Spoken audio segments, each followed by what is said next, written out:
again like to ask the Minister for Infrastructure why the user agreement public consultation was only open for 16 days and which individuals and organisations have been consulted outside this formal consultation. The Minister to reply, Mr Harmer.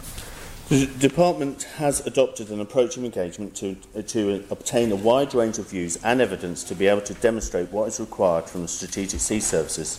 This will enable these requirements to be considered in developing a new agreement with a service provider.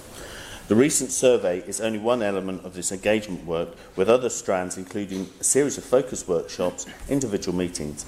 Attendees at the workshops included representatives from freight and haulier industries, retailers, visitor economy, construction industry and Travel Watch. In addition, the Department has met with Isle of Man Maritime, the representative industrial body. A further meeting in Mezeron is planned for later this month. The engagement exercise needed to be completed in a short frame to be able to feed into a wider piece of work clarifying the overall requirements for the island. This work is crucial to enable the Department to meet the commitment of having a new agreement in place in a timely manner.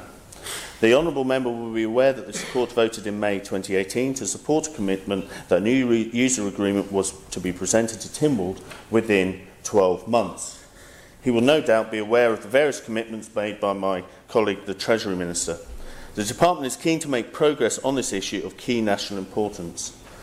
While I understand that a longer period of public consultation might have been welcomed, I hope the Honourable Member will be reassured that as a result of extensive publicity and promotional work, a total of 4,962 responses were made to the survey. This is the largest ever response to a survey of consultation hosted on the Government's Consultation Hub. The findings of the engagement exercise will now inform the Department's consideration of the requirements of a new user agreement, which I hope to bring to this Honourable Court as soon as possible. Supplementary, Mr Hooper. Can the Minister advise? I appreciate that there has been some quite considerable response to this, but the Code of Practice on Consultations, the principles on consultations, make a few statements that I think really he needs to consider with this. It states the amount of time needed may be up to 12 weeks for significant consultations. It talks about a consultation period of less than 6 weeks needing specific sign-off, where local authority views being sought, a period of 8 to 10 weeks is recommended. And one of the key principles is to give enough time for people to respond, ensuring that island-wide consultations run for an appropriate period of time. Does he really consider that 2 weeks is appropriate for an issue of this significance? Hear, hear. Harmer. I think in this case, considering all of the overall requirements that we're taking, and in my view, in terms of outcome, the fact that this is a record in terms of 4,962 responses, this actually has been a very successful consultation. I think actually, you can look at it and say, well, you must do this, you must do that. In actual fact, it's about actually achieving an outcome. If you have a 20-week-long consultation, you get 10 responses, then it really isn't successful. We also have to take a number of factors into consideration. For example, we actually have to study and analyse with our partners in terms of what are the requirements, in terms of a technical exercise. We've also done a number of engagement workshops right the way through from towards the beginning of September, right the way through, that was still taking place.